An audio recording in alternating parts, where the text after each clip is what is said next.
Contributor. Deputy Marco Cahill has 7 minutes. Like other colleagues in the House, I'd like to welcome this draft legislation, which fulfils a number of commitments from the programme from government. And there's been a number of references to the 1971 Act, so I think we'd all agree that it's long overdue an overhaul. And I think it demonstrates the value of having a senior ministry devoted to the area of higher education and research to bring that focus and energy to the issue. It's comprehensive in its scope, it's modern in its approach to government, it's inclusive in relation to student voice. It rightly emphasises access for all and diversity and takes a broad view in its definition of education and its place in today's world. This bill has at its core the idea that education is a public good, that universities are primarily public institutions operating with major investment of public money. To that end, we have a duty as a government and an Oireachtas to oversee that expenditure in the public interest, and I would agree with some of the points raised by Deputy Gannon around marketisation and how that's not a road we want to travel. We have to ensure, however, the co-governance model contained in the bill does not mean that this oversight will come at the expense of autonomy of individual institutions, something that's been referred to by a number of deputies. We need to make sure that it strikes the right balance between the relative roles of the Minister, the HEA and the institutions themselves. And while aware of the contribution of education to national competitiveness and keeping pace with technological advantages, this bill is clear that education is for individual discovery, for the good of wider society, and not simply, as some would have it, as subservient to the needs of the market. Cé go bhfuil tíam go bhfuil an Ghaeilge luaite sa bhile, ní leor é nach luaitear ach uairhánaí agus sin sna cuspóirí idirlúbíní in acha an teagart de chultúr. Ba chóir go mbeadh an Ghaeilge san áireamh le gach teagart de riachtanas agus nas cultúrtha tríd an mille fad. Ba chóir freisin go mbeadh fáim sonrathe ag an údarás gníomhú chursaí Ghaeilge. Níl aon aim sa bhile mar seasan sé faoi láthair maidir leis an Ghaeilge.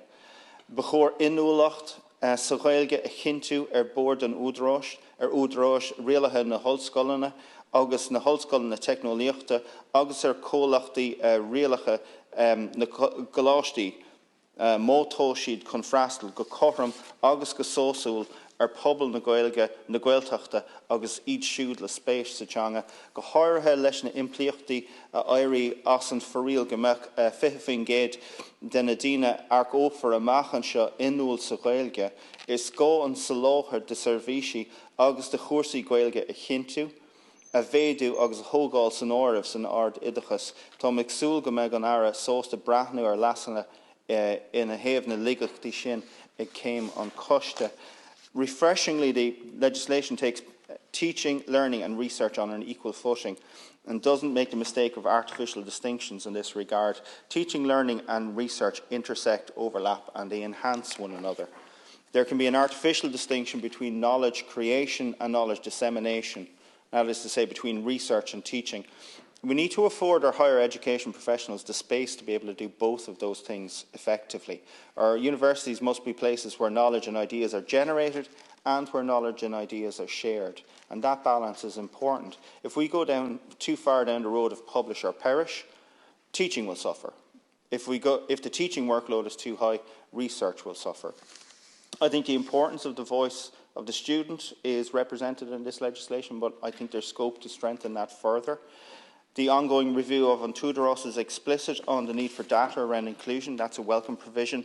I note that the board of the Tudoros will have to have at least one student or student representative, and governing bodies are to have at least 2 student representatives.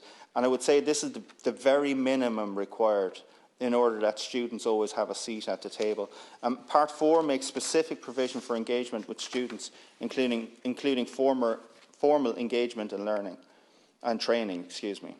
This and the student survey every 2 years are positive developments.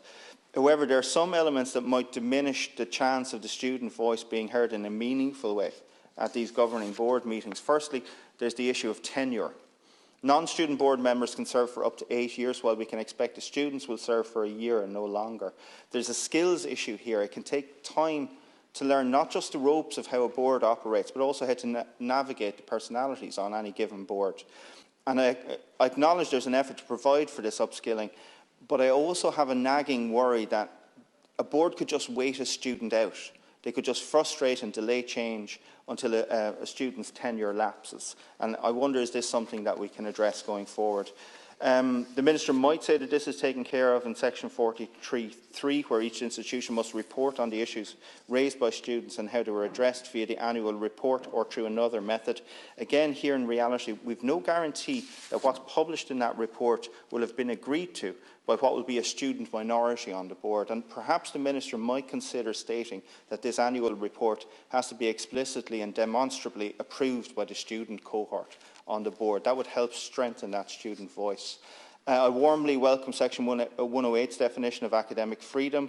The European University Association ranked autonomy of universities, and Ireland's highest placing in this research was third for academic autonomy. This is a prized position. We need to continue to value that and to try and improve again.